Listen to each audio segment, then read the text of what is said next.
Thank you, Deeproyd Cloward, and I'd like to start by echoing the comments already said and to thank John Griffiths for bringing this to debate and for all the work he does as chair of the committee. As someone who has spoken numerous times in this chamber about how important it is to protect our natural heritage, to protect buildings of community importance, even if they do not meet CADU's overly strict criteria, and to protect our churches and repurpose buildings for community use, I can say that I wholeheartedly support the recommendations of this report.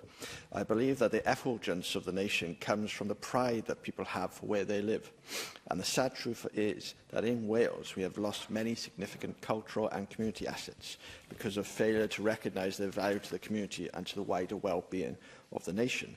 The Institute of Welsh Affairs has even said of Welsh communities that they appear to be some of the least empowered on this island. And this is a really sad state of affairs. As members of this chamber, we therefore owe it to the people of Wales to change this.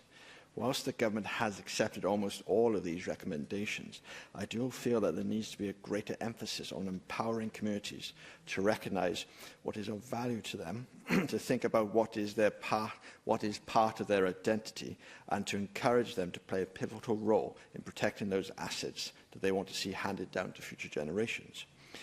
We can talk forever about how community asset transfers are a fantastic way of helping communities come together and for developing social bonds and a sense of identity. But if communities aren't aware of what rights and mechanisms are available to them, then they can be easily put off from trying to save their community assets.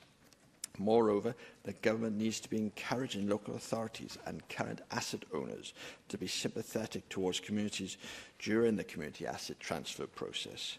Likewise, we need to offer more protections to communities where privately and publicly owned community assets are in danger of being demolished. We have to be aware that many people who will be making asset transfer applications may have no experience whatsoever of dealing with the legal processes involved, and the whole process may be quite intimidating for them. We also need to make sure that communities have a much better idea of the due diligence that is needed when managing an asset, and that legal and professional help is available for them to have well-prepared business plans that lay out how they will manage the asset long-term, financial and otherwise, and that communities understand fully their responsibilities.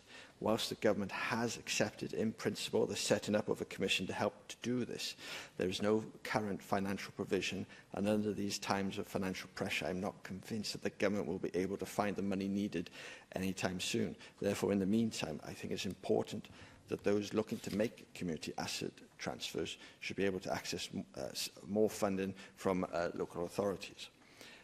I don't feel the need to expand on the recommendations further in this report because I feel that they speak for themselves, but I would like to emphasise that I'm glad to see that the government has taken on the recommendations, and I look forward to seeing them actioned.